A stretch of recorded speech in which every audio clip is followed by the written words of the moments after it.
Hey everybody! Thank you for joining us today for the 24th episode of the Crucible Cast. Whoa. We finally did it. We're here. I'm proud of us. 24 is a big number. 24. Yeah, nice round number. Yeah. I mean, it's an even number. It is So even. that's That's true. that's Unlike nice. most numbers. Unlike, at least half of approximately it. half. Yeah. So, yeah, thank you for joining us. I'm here today. I'm Josh. We've got Danny, Aaron, and I think we have Tyler, maybe? Tyler? Oh, Tyler? shoot, it's the Crucible Hi. Cast. Hey, Hi, guys. Hi, it's the Crucible So Cast. we also somewhat have Tyler, depending on, how interested he is in that we'll talk about in a little bit. So today, we're going to be talking about a few things, going through our typical schedule. We're going to have some KeyForge news to discuss. We're going to have some organized play news to discuss. We're going to go on to our main event, and we've got 3 developers here for that, so I'm super excited for that. It's been a long time. It has been a long time. Has it ever happened where the 3 of you have been Not on the on the Crucible cast Cast. together? No, Not in person. In person, no. So that's super exciting. yeah. So it's a first. Woo! Hey! And then we'll get to, I think we do have a question at the end. So if you want to find the timestamps for those, they're down in the doobly-doo, which is what it is forever known as now on the Crucible Cast, but the doobly-doo down below. So KeyForge news-wise, in the past few episodes, we've talked about, obviously, Mass Mutation being out. Yep. We've talked about the Unfathomable, the Tide, Yep. the Yeah, Evil Evil Twins, everything coming with Dark Tidings. Dark tidings. I need a hood. You have to say Yes, it. yes, you do. Can we get this man a hood? We've talked about those big things, but we've had something else that I think Tyler might have spoiled a little bit earlier. Sure. If you haven't seen yet, Aconite's first KeyForge short story compilation has just come out earlier this month. Tales from the Crucible has 1, 2, 3, 4, 5, 6, 7, 8 short stories in it. And they're all just different, fun little jaunts on the Crucible. It has nothing to do with the actual game, but it has everything to do with the lore and KeyForge as a setting. And if you're interested in playing role-playing games, or if you just want some fun stories to read, it's very good. Cool. That's awesome. actually one of the things that really excites me about KeyForge. Yeah. Is the different things. Obviously the Crucible is this planet being put together of everything else. Yeah, anything So- is possible. Right. And, speaking of the RPG, I was playing in a session with a potted plant. So I'm really looking forward to seeing what this book can do for those campaigns and how that, the ideas that people can get out of this will really change what they're doing with the role-playing game. Yeah. So Yeah.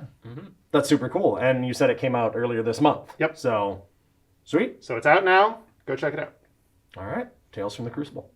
Perfect. All right. And on to organized play news, we do have just a little bit. We had our big unload last episode. But right now, we still have Chainbounds live. Organized play is up and running.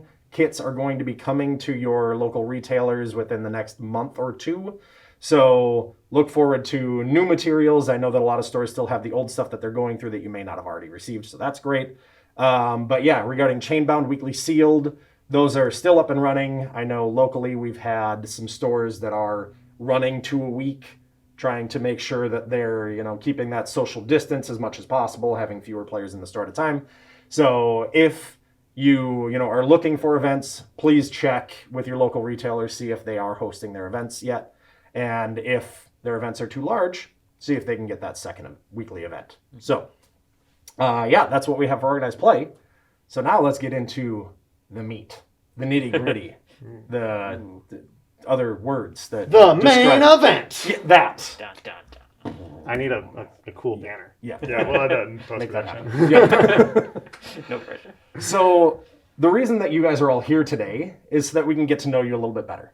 We kind of did this, I think it was 3 or 4 Crucible Casts ago, where you guys talked a little bit about yourselves and whatnot, and I was actually just looking at the comments from that video the other day, and there were a lot of people that were super excited about that kind of content, want to get to know more about you. Why? It's 2020, everybody's isolated, they're super lonely, they're desperate for just enough. any kind of contact. A person for me to meet. But for real though, it's interesting to know what interests you guys and how that affects how you design a game that everybody watching these videos is in love with and is involved with, right? Yeah, So totally. I think getting to know you, I mean, obviously I know you guys better than they probably do. And I like that I won't know go you, that so far. let's give them the same opportunity. Wow. I feel like I know at least the two of you. Maybe he's been lying to me the whole time. I don't know. I'm an That's open on book. brand. So yeah, we'll just I'm gonna throw out a few questions. We'll discuss. You guys just let everybody know what drives you, what motivates you. So we'll just start with what kind of gamer you are. Sure. I'm really into. I wouldn't call myself a competitive gamer really at all. I'm much more of a filthy casual, as you were. Yep. I like to play games where I don't know necessarily what's going to happen. I like to be surprised. I like to see new things. KeyForge is great for all of that. Yeah. I also like to play cooperative games a lot because it's inherently less competitive. Ha ha ha. So I've been playing the Lord of the Rings LCG, for example, since it came out in 2011. It's still just as fun now as it was then. And also, I'm really interested in the stories of games. People who follow me on social media are probably aware that I'm a fan of the Halo series and of Magic the Gathering. And while I like both of those games, I'm actually potentially even more interested in the lore, the stories that are attached to them. I don't know why exactly I'm so interested in the stories of games, but I'm driven by characters and fun stories. So naturally, I guess that's where I'm going to end up going. You caught me reading my book at the beginning of the cast. Yeah, and I mean I can back that up too because I've worked with you on other games as well, doing organized play for that stuff, and you're always very involved with the story and how that plays out. It is convenient, shall we say, that I got to work on that I've been working on Legend of the Five Rings this much. Right, exactly. Is the story important in that game? It is memorable, shall we say, one way or another. Yeah, so I guess I'm kind of contrast to you, Tyler, because I'm a pretty competitive player in general. I like to win. I just enjoy thinking through games really deeply and trying to find the optimal play, the perfect line to take to win the game. So yeah, that's a big part of why I play games. I do have a bit of a creative side where I would rather win with something unique, something that I came up with rather than just the mainstream thing. In KeyForge, that's sort of I'd rather find a deck with a unusual combo or unusual combination of cards and win with that. So yeah, I'm very much about that competitive side of things. I think we're a good balance in that way. I'm also more on the casual side of things. Growing up, my house was kind of the hub for all the gamer friends that I had in high school to come and play every weekend. So we had lots of fun, crazy kitchen table games, where it'd be 4-on-4 and have all kinds of make up our own rules as we went along and do all You kinds should of... ask me about my 16-player Magic game sometime. Oh my gosh. It lasted about 8 hours. So It was a lot of fun, though. I'd never do it again, but it was a lot of fun. As long as the story doesn't last 8 hours, I will ask. that does sound up my alley. Yeah, I like that kind of wacky stuff. Yeah, I like just building the deck that's gonna go off in the most spectacular way possible, even though it only works a tenth of the time. So yeah, I would rather Sounds play fun. a Magic game that lasted 10 minutes, but then spend the next 8 hours analyzing. Nice. Played it right Nice. No, that checks out. That checks out. Not for me. You get a 3% edge, but it's worth it. 3% is so sweet. So following up with that, so we know what kind of gamer you are. Now, what kind of cards, as a developer for card games, but especially KeyForge, what kind of cards do you like to design? I really like synergistic stuff. So especially most card games I've played, that is encouraged through deck building. If you can get all of the pieces that work together in this strange harmonious fashion, you can pull off these amazing combos. And that's harder to design in KeyForge because people can't have the decks that they Yeah. Yeah, get they to can't construct. build their own deck, yeah. But we can do it a little bit with like the multi-part cards, so we can have a little bit of we know that you're going to have an upgrade in your deck because this guy comes with an upgrade. Sure. So I like doing some of the back end tinkering like that, and I also like picking a theme for a house and really drilling into that theme for a particular set. So we know like maybe this is a little bit for you, but like in Dark Tidings, Untamed is all about those +1 power counters. Yeah. They're all about like building that up. So there's lots of cards, and if you can get to enough of a critical mass with that stuff, then you can actually start to count on things that care about +1 power counters. But it has to be the thing for that house, for that set. You have to build a lot of it. It's really fun to do that in KeyForge, I feel like, because you know that people aren't going to be able to build their own deck and put all the best cards in. But if you put enough different things in the set, you'll see a lot of different versions of like the +1 power deck for Untamed. Make sure there's good combos there. The same with Unfathomable and like Exhaustion combos. Yeah. Yes, for sure. Yes, so much. So I would say my favorite cards to design are the sort of big symmetrical cards that just like change how the game plays out. There are a lot of artifacts that do this in KeyForge, like Fangtooth Cavern is an example where it's every turn destroying the least powerful creature, and it really makes you think about what cards you're going to play from your hand. Like, just like changes the tenor of the game. There's some really cool ones in Dark Tidings. My favorite one ever is actually in Dark Tidings, but I don't think it's been previewed yet. Nice. Don't talk about it. Yeah. Is it an artifact? It is an artifact. All right, now they know. They got to keep their eyes out for every artifact in Dark Tidings. Artifact in Dark Tidings. Is this Danny's card? Is this Danny's card? No, maybe? Okay, yeah. Yeah. The other thing, I really get a lot of satisfaction out of just designing really like simple, elegant, straightforward, like common cards. It's just like, it's oddly satisfying, and it's fun in KeyForge because they're really important in KeyForge. Like, they're going to be, the bulk of your deck is going to be common cards. And they you don't want to your be deck to be good. bad. Yeah, exactly. Right. I've got this really good rare, but everything else is terrible. No, you don't want that. No. Yeah. I like to design cards that I don't necessarily know what's going to happen when you play them. Whether that means it's a card that lets me play a card out of my opponent's hand or off the top of my deck, right? Wild Wormhole is definitely in that space. Or just like it has so many permutations of outcomes that I don't necessarily, maybe in one game it'll be like this, in another game it'll be like this. I like variety. And so variety and surprise. So anything that can make games feel different from each other is sort of where I like to explore. Got it. So I'm not going to lie, when you first said that, I was very concerned that you wanted to create cards where you had no idea what they did. Yeah, well, you just write some text on the card and send it out and see what they do. Yeah, the players will figure it out. They'll figure it out, no problem. Please don't ever do that. But it makes a whole lot more sense after you describe it. Yes. It's a little more random, a little more just unique. Well, yeah. What happens every time you use it? Hey. And the procedural KeyForge. generation within KeyForge specifically can really amplify that. Right. Even if, obviously you could go super extreme and be like master of 1, 2, 3, or even enhance, where you don't even know what, right? Like the enhance mechanic is all about that. Right. I have no idea where these icons are going to end up. Yep. And when you're going to have too few on a single card or too few in your entire deck and get called out by these guys on a Crucible Cast episode. Whatever. 2 damage icons. Guess are the worst. Pathetic. So obviously you guys play KeyForge.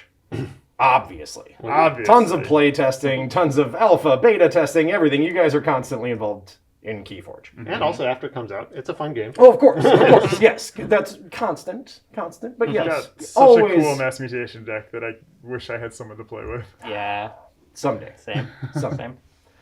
So you play KeyForge, but what else? Obviously, you're gamers. What else do you play?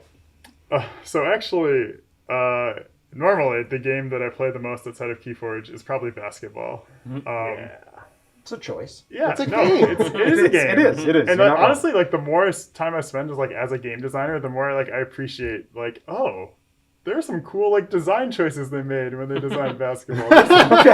There's some strategy here. Interesting stuff to think about. Basketball. Yeah, I mean, It's more than just throw a ball into hoop. Don't touch anyone. It's more than that. it is more than that. Okay. Yeah, you can touch people a little bit in certain contexts. It's kind of emergent design, right? Because Yeah, exactly. It's I don't know if it was figured out by a council as much as it's just everybody playing it and figuring out like, oh, that didn't work so This much. is Let's good. tweak This is bad. Yeah. Yeah. And then everybody Yeah. else is like, oh, that was a good idea. Let's keep that. Yeah, and literally, That's like, the cool. rules have evolved over, like, 120 years or whatever. It's Mhm. actually kind of cool. But unfortunately, there's no basketball to be played right now. Sure. So what I've mostly been doing lately is playing online games with my friends as a way to keep in touch. I've been playing a lot of League of Legends, which Okay. I think of as the basketball of online games. You know, Okay. it's a team game, 5-on-5. Yeah. Everybody has different roles. All right, you're starting to Yeah. sell me on it. It's basically the same as basketball. Right. Almost the exact same. Killing people. Yeah, you know, your mage is your shooting guard, and your tank is Okay. your center.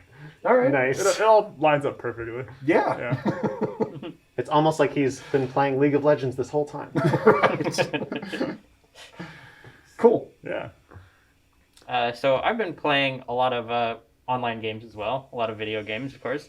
I'm sure everybody has, but the main thing I've really been enjoying lately is playing over like Google Hangouts RPGs with my friends. So I've been playing Monster of the Week right now, which is a very What like is that? lightweight RPG. It's only a couple of pages of rules can really get you into it, and your playbook's only a couple of pages, and it's kind of like a Buffy the Vampire Slayer kind of world where you're like it's episodic cool. and each I'm already session sold. is like an episode of a TV show. That's and then cool. Okay, how much does it really get the like TV show vibe?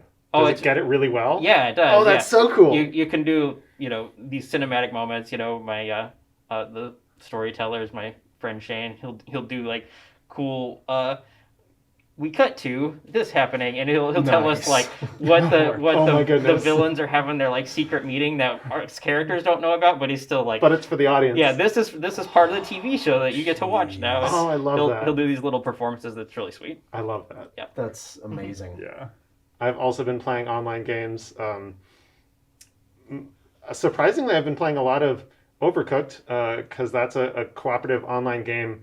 Being able to collaborate with friends is actually a really good way to connect with them, especially since I can't see most of them right now.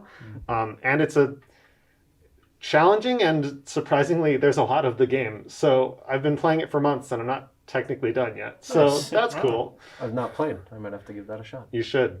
There's another game that is similar.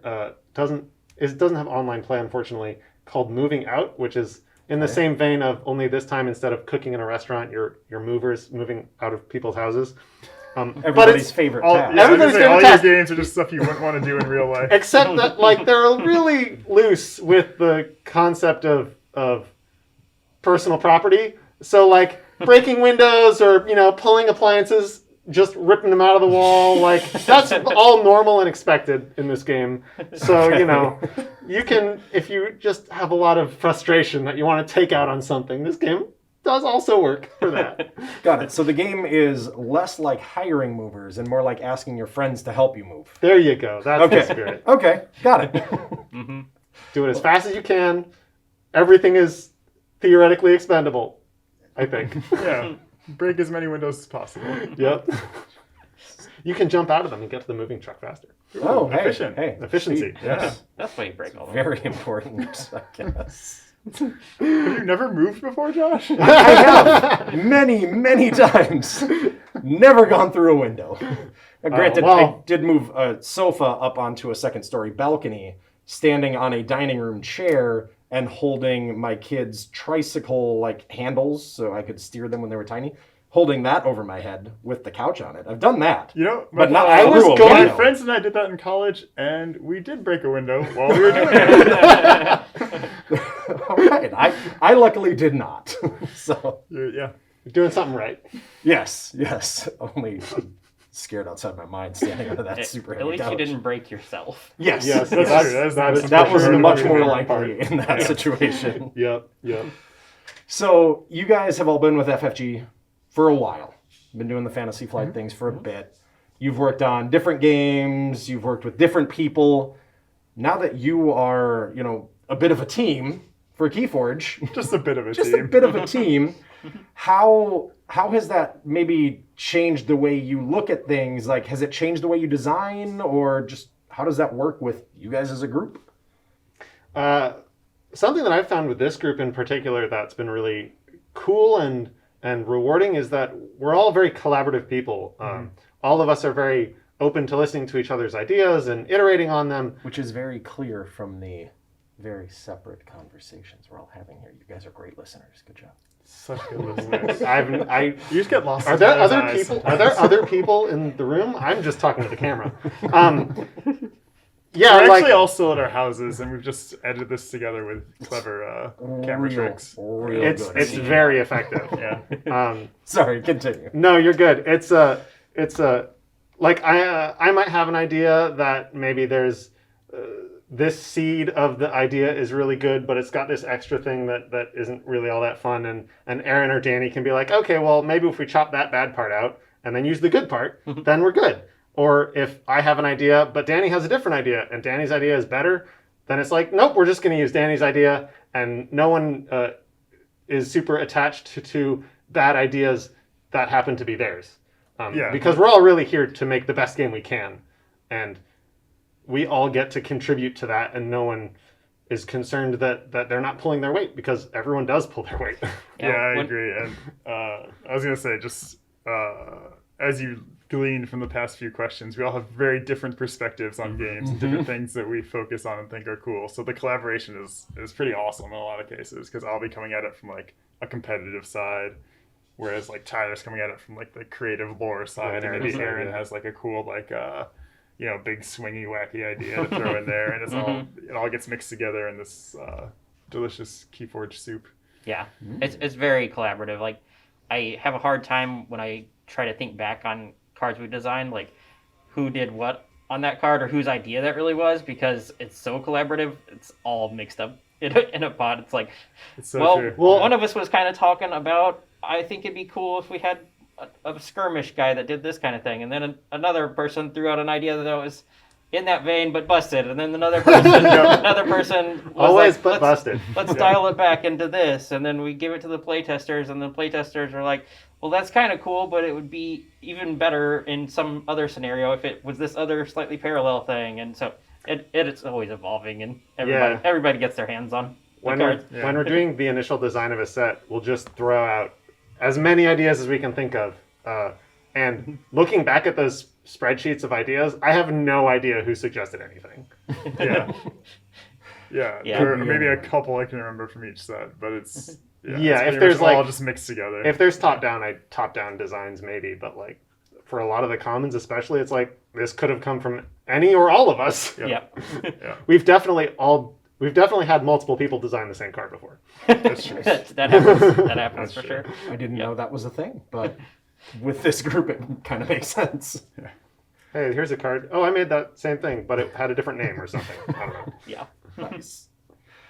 All right, and just kind of following that, obviously, you guys work together as a group, but it's not just you guys. So you guys have worked with other people internally. Obviously, you guys have been able to work with legends like Nate French, Richard Garfield, especially on KeyForge, the legend himself. Oh, jeez. Mike? No. Barry. Yeah, kind of Barry. tall It starts guy. with a B. Yeah, tall guy, Yeah. skinny, blonde hair. Yeah. Yeah. It's not me. Quicksilver. I don't know why Quicksilver. you're looking at me. Quicksilver. Oh yeah, Quicksilver. yeah, Quicksilver. I don't know why we thought. So Yeah. worked with legends like them. Obviously, you guys are also kind of filling the shoes of some people that have created amazing games in the past. Lucas Litzinger, Eric Lang. Yeah.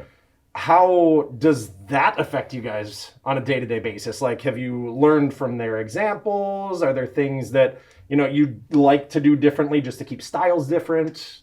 Yeah, I just feel so lucky to have worked with so many amazing, just like legendary designers in my time. When I started, I worked really closely with Nate on Game of Thrones, and he's just super smart and very thoughtful. Like, he really instills in you this idea of like, think through your processes and don't just do something just because it's the way it's always been done. Like, really think about why you're doing things and be very intentional with your design. And then Brad, obviously, I worked with a ton on KeyForge, Right. and he, the biggest thing I got from Brad is just like, don't hold yourself back. whatever your wackiest, most out there idea is, throw it out there, and we can dial it back if we need to. But it's better. You'll get better, like more creative results if you think of the craziest thing and dial it back than if you're trying to like pump up boring. How are we going to same have ideas. a creature that is on 2 cards? I Exactly. don't know. We'll get there when we get there. Yeah. Right. Oh my gosh. Like Make it enhance. happen, and then it happens. Oh, yeah, Enhance is enhance, like, for is this sure. possible? I don't know, but let's try it. Yeah, totally. You know, he would often say like, if our technology team isn't mad at us, we're not designing the set well enough. Yes. And Yeah, working for sure. with the technology team, they are often mad at you guys. So Yeah. good work. Great. We But did. they I'm proud are of also you all. amazing and always figure it out. Oh, I was going to say, they the do. fact that they So can good. make our wacky ideas happen is Right. also an impressive feat. Yeah.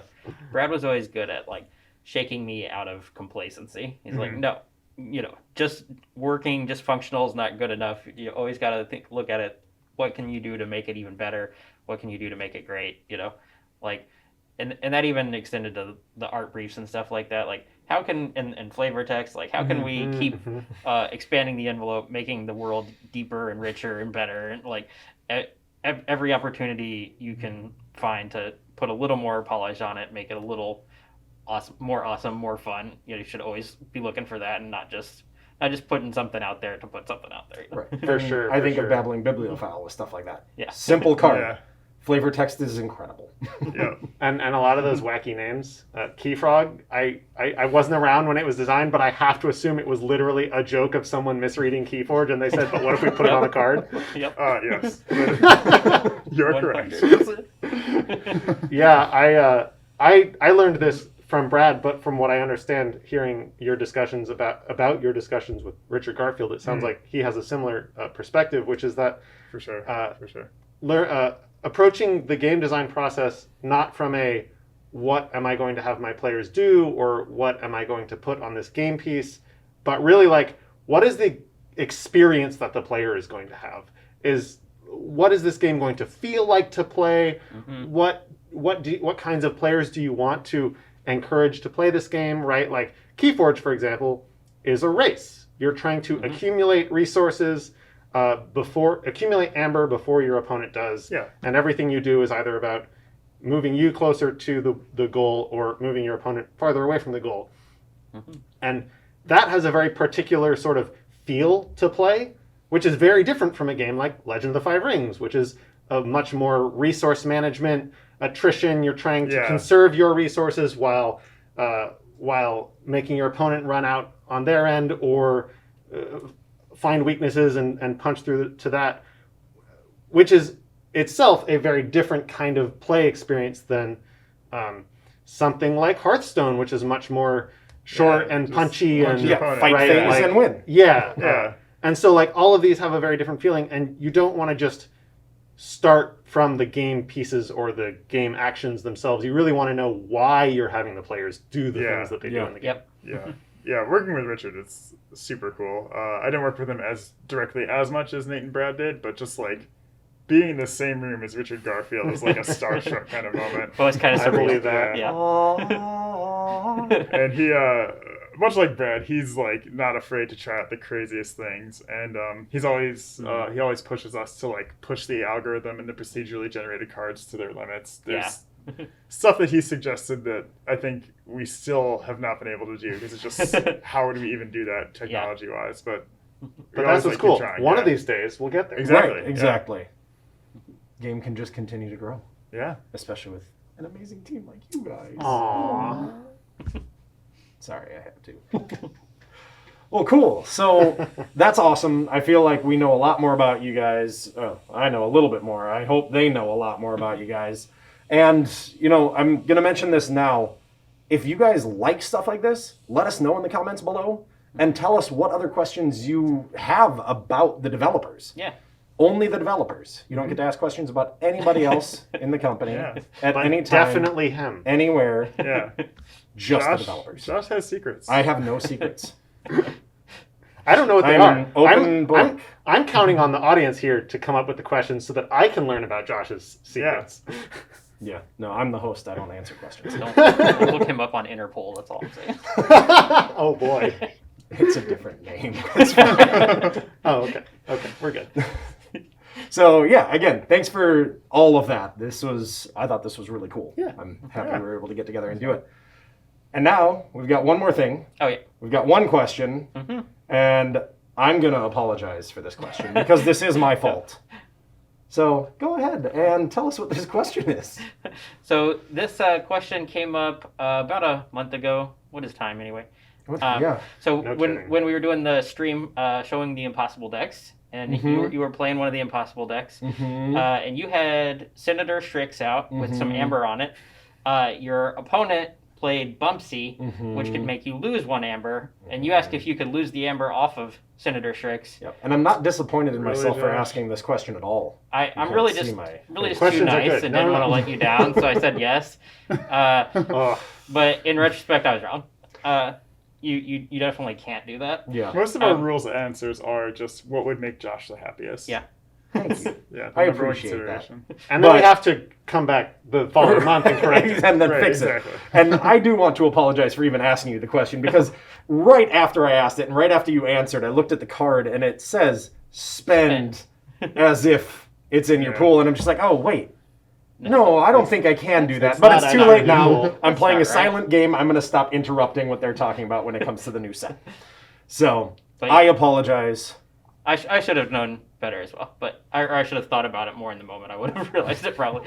But yeah, you can't lose amber off of Strix. You can't Steal. have it stolen or Right. captured off of Strix. It's only spent when you're specifically forging keys. Yep. Yep. So all the other questions that have spawned Right. from my Right. terrible question, no. Now, to be fair, asking the question is totally reasonable. Yeah, but all I had to do was read the card.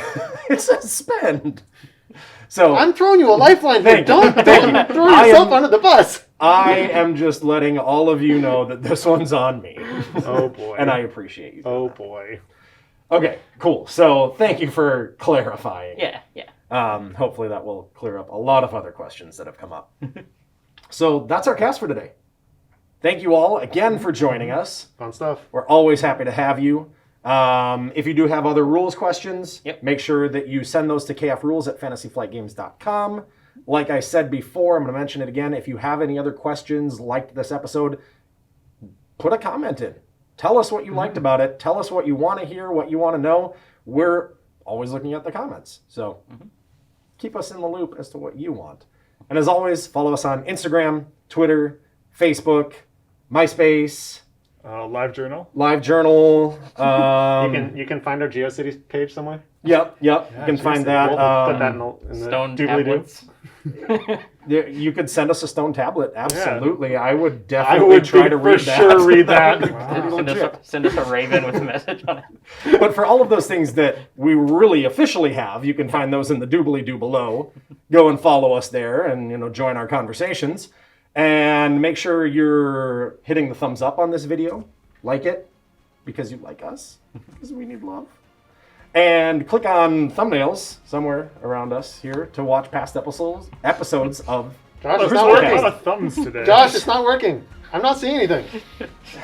I see Tyler. Why do you on make the me work Crucible with Cast. them? Oh, I guess I Right. need to get my thumb replaced. All right. work here. So thank you all. Thank you. And we will see you again in a month.